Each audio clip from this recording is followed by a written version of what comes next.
The name's Rad.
It was a beautiful service.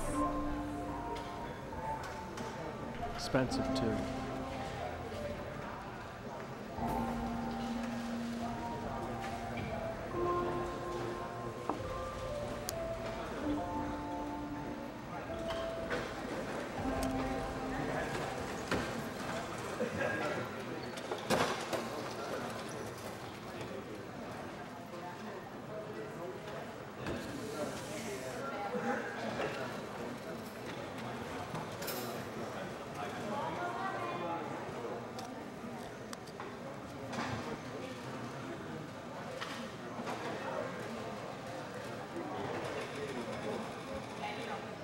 I don't want to see him.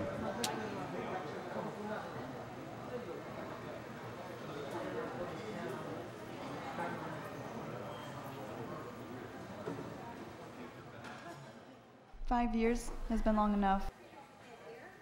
Trust me.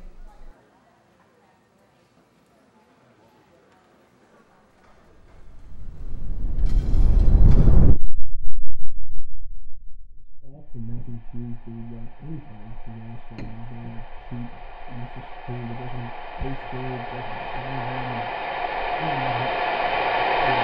good, You have a problem with the food I buy for you to eat? I have the right to complain, dude. Why don't you just go do the dishes? Make yourself useful. No, I don't want to do the dishes. You want to settle down for a second, dude? Mom's sleeping. She's sick, and you know that, dude. You complain. That's probably why Dad left anyway. Ethan, you are the biggest weight on my life. Not only do I have to support Mom because she's sick, but I have to support you too. I'm just done. Dude, just knock it off.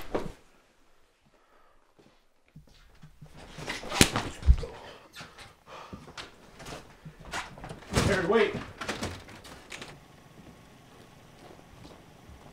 Hey! Where are you going? Where will you go now? Wherever I want.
Hello?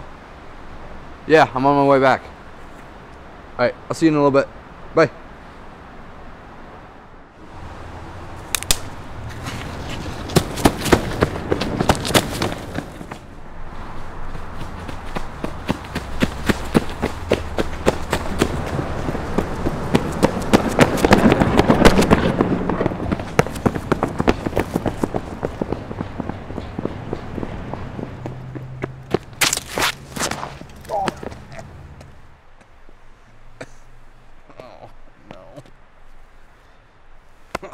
Tag. You're it.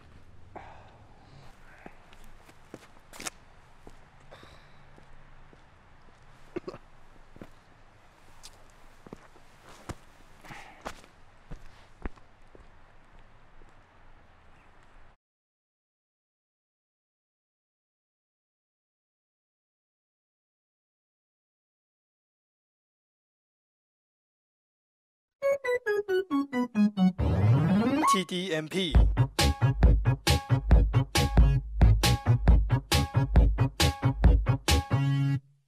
I have Adobe.